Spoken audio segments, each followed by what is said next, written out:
안녕하십니까. 신의균의 국방TV 데일리 디펜스입니다. 자, 제가 지금 미국의 군사력이 굉장히 수상한 행동을 하는 정황을 포착을 했습니다. 이거 뭐 다른 언론에 나온 것들은 아니고 그냥 뭐 순수하게 저희 사무실에서 저희 연구원들이 저희들만의 독창적인 스킬로 지금 찾아낸 정보인데, 이러한 상황을 종합해 봤을 때 미국이 굉장히 뭔가 좀 의미 있는, 그리고 북한 입장에서는 아주 섬찟한 그런 훈련을 한 것 같습니다. 자, 충격적입니다. 미국이 서해상에서 핵 공격 훈련을 한 것 같습니다. 타겟은 누구겠습니까? 지금 도대체 미국이 무슨 장비를 가지고 무슨 일을 벌였는지 알려드리도록 하겠습니다. 자, 차곡차곡 명분을 쌓고 있는 미국이죠. 핵 확산시키는 북한, 이 국제사회에 대한 위협이다 라고 해서, 이제는 과거에는 뭐 북한의 핵무기 개발을 막기 위해서 노력해 왔는데, 이제는 뭐 어영부영 이렇게 하다 보니까 북한이 이제 핵무기를 완전히 완성해 버렸죠.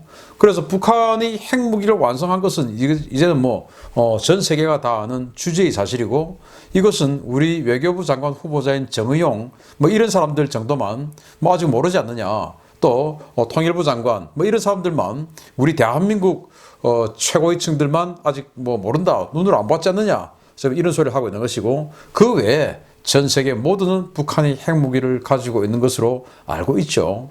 그러면 이제 핵무기를 가지고 있는 건 가지고 있는 건데, 그러면 그 핵무기가 더 이상 다른 불량 집단, 불량 국가로는 전이되지 않아야 된다 라는 그런 당면 과제가 또 있죠. 뭐 중동에 있는 여러 그 과격단체라든지 그 불량 국가라든지 시리아, 이란 같은 불량 국가, 또 뭐 후티 반군 뭐 이런 쪽으로 가지는 않아야 되겠다라는 그런 공감대는 형성되어 있죠. 그런데 북한은 할 것 같다라는 겁니다.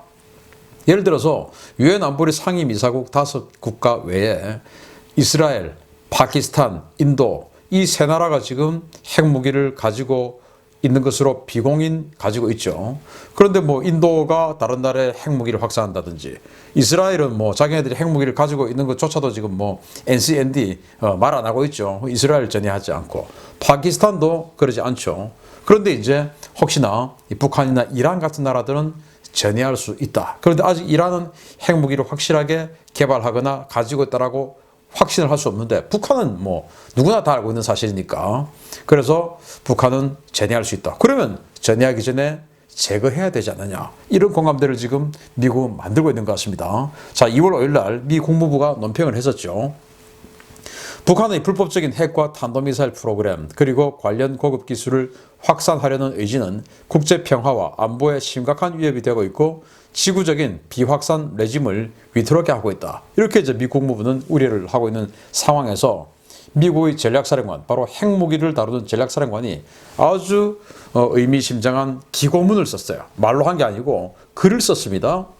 미 전략사령관의 충격적인 경고입니다. 미국 이제 핵무기 사용 불가능하지 않다라는 글을 전략사령관이 2월호 프로시딩이라고 하는 이 잡지에다가 기고를 했어요.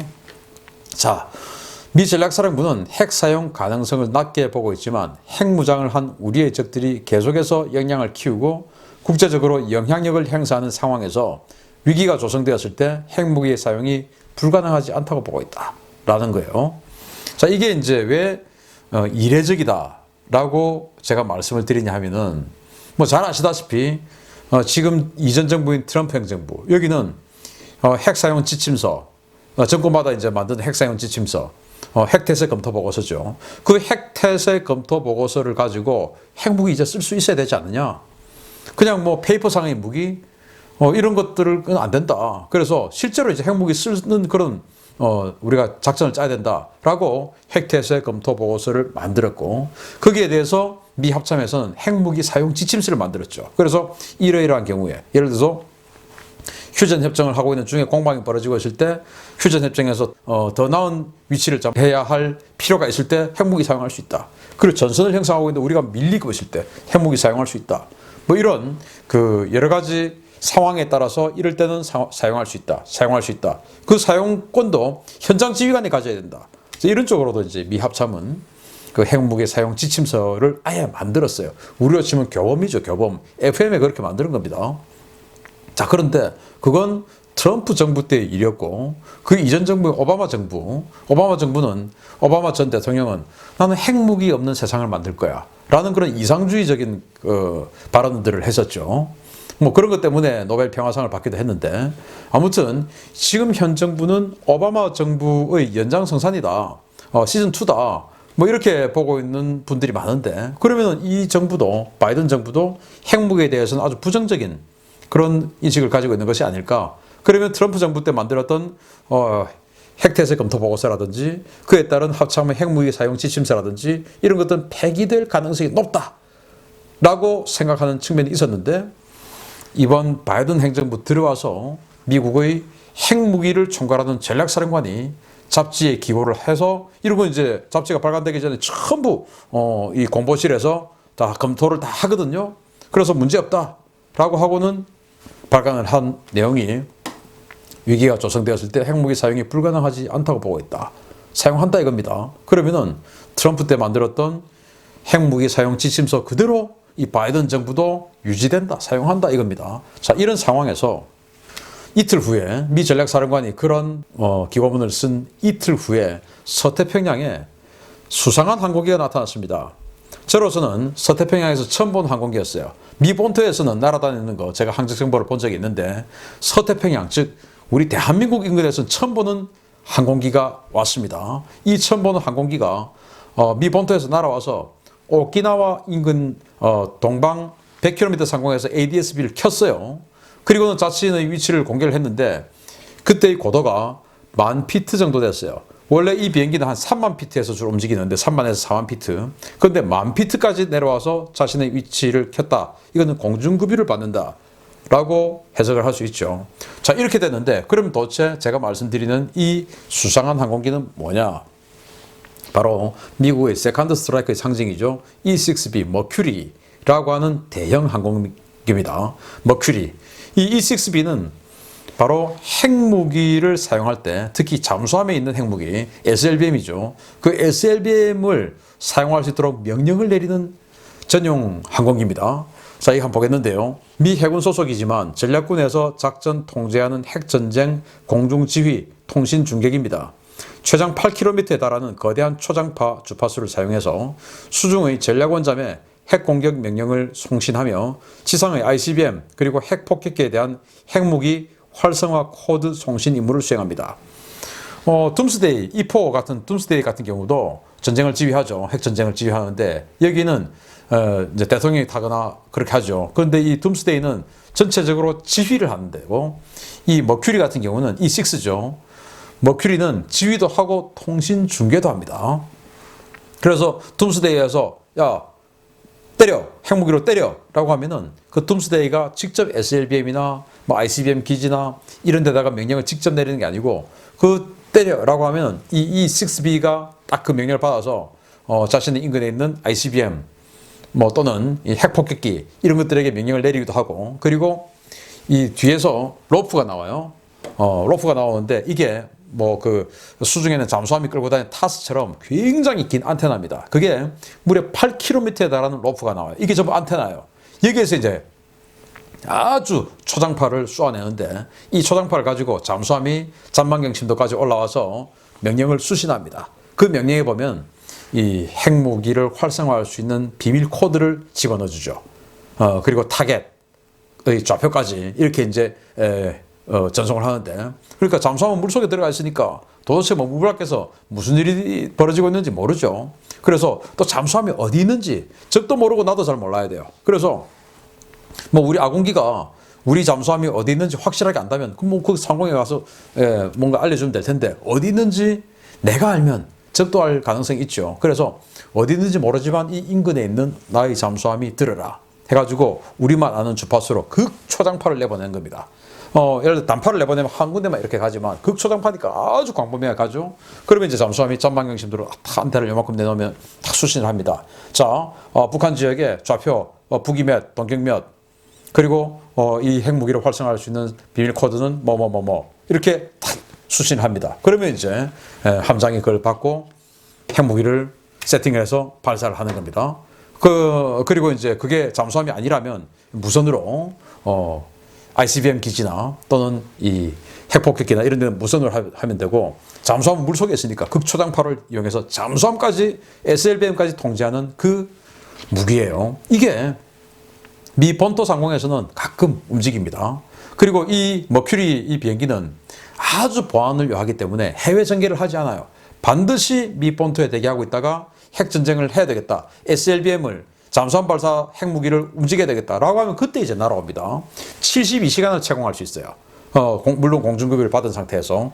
그렇기 때문에 그냥 전 세계 어디든지 72시간 아니라 24시간 이내는 다 갈 수가 있죠. 그리고는 채공을 해서 잠수함에게 명령을 내릴 수가 있으니까 72시간을 채공을 하는데 공중급여를 해주면서 잠수함에 명령을 내려요. 이게 지금 서태평양에 왔고 공중급여를 받았는데, 그리고 나서 놀라운 항적 정보가 나옵니다. 바로 이겁니다. 서해로 올라왔어요. 서해로. 자, 최초에는 2021년 2월 7일 08시 55분에 미 본토를 출발해서 이 오키나와 인근에서 공중급유를 하는 행적을 보였습니다. 그리고는 서쪽으로 진출했다가 90도로 꺾어서 북쪽으로 올라옵니다. 그래서 2월 7일 11시 25분, 그로부터 2시간 반쯤 후에 장수성 해안 300km 지점, 그러니까 한 이 정도까지 올라왔어요. 그리고 그로부터 1시간 반 후에 태안반도 앞에까지 왔어요. 태안반도 해안 115km 지점까지 올라왔습니다. 이거 무슨 사인일까요? 잠수함, 핵무기를 탑재한 전략 핵 잠수함에다가 핵무기를 발사하라는 명령, 그리고 그 핵무기를 때려야 할 위치, 그리고 그 핵무기의 탄두를 활성화시키는 비밀 코드를 전파해주는 이 핵무기 지휘 통신 중계기가 서해 태안반도 앞 115km까지 왔고, 여기에서 자신의 위치 정보를 껐어요. 그러면 이제 여기 있다 갔는지 아니면 더 북쪽으로 올라갔는지는 알 수는 없습니다. 일단 공개된 정보는 여기까지입니다.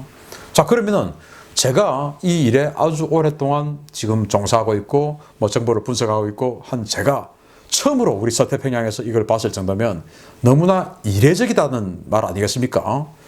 자, 그러면은 잠수함에 핵무기 공격을 명령하는 이런 비행기가 왔으면, 그럼 도대체 이 지역에 미국의 핵잠수함은, 핵무기를 가진 잠수함은 어떤 잠수함이 있을까? 미국의 핵무기 사용 잠수함 SSBN이죠. 이건 오하이오급 핵잠수함이 16척이 있죠. 그래서 찾아보니까 지금 현재 21년 2월 5일 날 오키나와 화이트비치 인근 해상에서 오하이오 함이, 그러니까 1번 함이죠. 이 오하이오 함이 훈련을 하고 있습니다. 그러니까 이제 이 포스리컨, 미 해병대 제3해병 원정군의 포스리컨들 사전 정찰대하고 합동 훈련을 하고 있었어요. 제가 말씀을 드렸었죠. 그런데 이건 오하이오급 전략 핵 잠수함이었지만 미국이 2000년대 초에 이걸 여기에 박혀 있는 트라이던트 핵 미사일을 SLBM을 빼버리고, 거기다가 24발의 트라이던트 핵미사일이 있는데 이걸 빼버리고 154발의 토마호크 미사일을 심었어요. 그래서 1번 함부터 4번 함까지는 전략 핵 잠수함이 아닙니다. 그냥 SSGN이라고 그래요. 그러니까 이제 발리스틱 미사일이 탑재된 그 잠수함이 아니고 가이디드 미사일, 그러니까 순항 미사일을 탑재하고 있는 잠수함이에요. 그래서 이건 아니다는 거죠. 그런데 어쨌든 이 오하이오 그 핵 잠수함도 지금 한 척이 있는데, 그러면은 5번 함부터 16번 함까지 12척이 미국은 핵 잠수함, 핵무기를 탑재한 전략 핵 잠수함이 현재는 있습니다. 핵 잠수함이 12척이에요. 핵무기 탑재한 잠수함. 그 중에서 제가 다시 조사를 해보니까 무려 2척이 서태평양으로 온 정황이 있습니다. 자, SSBN 733 한 번을 가지고 있는 네바다함, 이 네바다함이 1월 하순에 자신의 모항인 키셉, 바로 시애틀, 워싱턴주 시애틀 앞에 있는 키셉이라고 하는 해군 기지가 바로 이 잠수함 기지거든요. 그 키셉에서 핵탄두 교체 작업을 했습니다. 자신이 가지고 있는 모든 핵탄두를 다 다른 곳으로 교체를 했다라는 자료가 있었어요.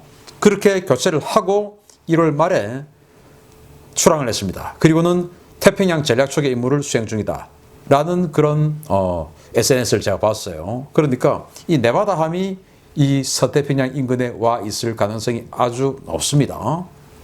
그리고 펜실베니아함, 여기도 2020년 12월 이후에 태평양 지역의 전략초계 임무를 하고 있는데 1월 15일 날 하와이에서 재보급 후에 출항했습니다.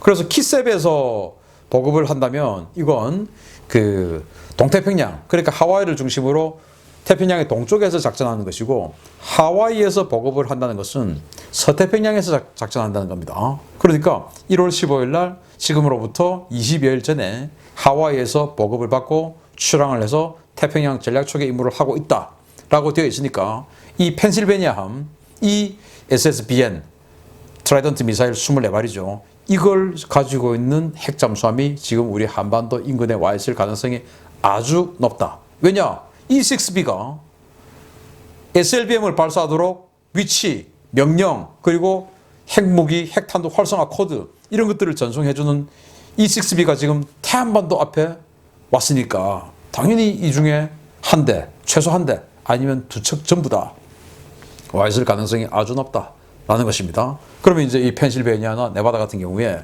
트라이던트 미사일 24발인데 그 트라이던트 미사일에는 각 8발의 핵탄두가 실려있는 다탄두 미사일이에요. 그래서 구형은 그 8발 한 발 한 발이 475킬로톤입니다. 그런데 지금 미국이 핵무기 사용 지침서를 바꾸면서 실제로 이제 사용해야 되는데 475킬로톤이라고 하는 어마어마한 위력을 쓸 수가 없잖아요. 과거 2차 대전 때 히로시마 원자 폭탄 그게 16킬로톤이었는데 그 16킬로톤이 수십 배 달하는 475킬로톤짜리를 어디다 쓰겠습니까 지금. 그래서 정말 제거하고 싶은 대상만 제거하고 정말 파괴시키고 싶은 건물만 파괴하고 이러려면은 너무 위력이 강하면 안 되죠. 그래서 미국이 핵무기 위력을 대폭 낮추었습니다. 그걸 작년에 이제 미국이 만들었고 그걸 우리는 저위력 핵무기라고 하죠. 그래서 아까 네바다함 같은 경우에 키셉에서 핵탄두를 전면 교체하는 작업을 했다라고 정보를 제가 봤는데, 그러면은 역시 이 저위력 핵무기 475킬로톤짜리 탄두를 제거하고 그 중에서 일부를 1에서 5킬로톤짜리 이 저위력 핵무기를 달아서 이번에는 한 명만 딱 제거하자. 그러면 김정만 제거하자 1킬로톤. 그런데 이번에는 김정은이가 조금 깊이 숨어 있어 5킬로톤. 이제 이렇게 실제 사용할 수 있는, 그래서 부수 피해는 크게 많지 않은, 꼭 죽이고 싶은 사람 외에는 크게 많은 피해를 주지 않는 이제 이런 핵무기를 트라이던트 미사일에다가 탄두 어차피 8개씩이니까 다탄두 미사일이니까 거기에다가 몇 개는 이런 식으로 심었다라는 거예요. 이게 지금 우리 한반도 인근에 왔다. 그리고 이렇게 E-6B를 공개하기 전에 이틀 전에 전략사령관은 우리는 핵무기 지금도 쓸 수 있다 라고 발표를 하고, 지금까지 계속 제가 데일리 디펜스에서 알려드리고 있지만 북한에 대해서 계속 불량 정권이다, 우리 대한민국 정부를 계속 문제 있다 라고 지금 이야기하고 있는 것이 미국의 CIA부터 정치권, 학계, 언론, 시민단체 모든 전 영역에서 지금 그렇게 바람을 잡고 있죠. 그래서 트럼프가 풀어둔 핵무기 사용의 봉인입니다. 과연 바이든은 이 핵무기 봉인을 풀었는데 사용을 할까, 휘두를까, 궁금하긴 하지만 어쨌든 그 대상이 이번에 분명히 그 명령을 내리는 비행기가 우리 서해 태안반도 앞 115km까지 온 것은 확인되었고, 그 다음에 무슨 일을 했는지 몰라요. 그 대상이 시진핑일까, 김정은일까, 우리는 몰라요. 그렇지만 정황상 김정은일 가능성이 높지 않을까. 왜냐? 어떻게 보면 중국에게 아무리 그래도 핵무기 바로 때릴 수 있겠습니까? 그러니까 김정은일 가능성이 높지 않을까. 자, 2월 말 3월 초 얼마 남았습니다. 한미연합훈련이 재개될 가능성이 아주 높습니다. 3년 만이죠. 북한이 가만 있지 않을 가능성이 아주 높죠. 뭔가 액션을 취할 겁니다. 과연 미국이 그냥 말로만 폭탄을 날릴까, 아니면 진짜 폭탄을 날릴까. 기왕이면 폭탄은 진짜 폭탄이 우리 입장에서는 알턴이를 뺄 수 있는 그런 상황 아니겠습니까? 저보고 전쟁 광인이 뭐니 해도 저는 그렇게 생각합니다. 마치겠습니다. 감사합니다.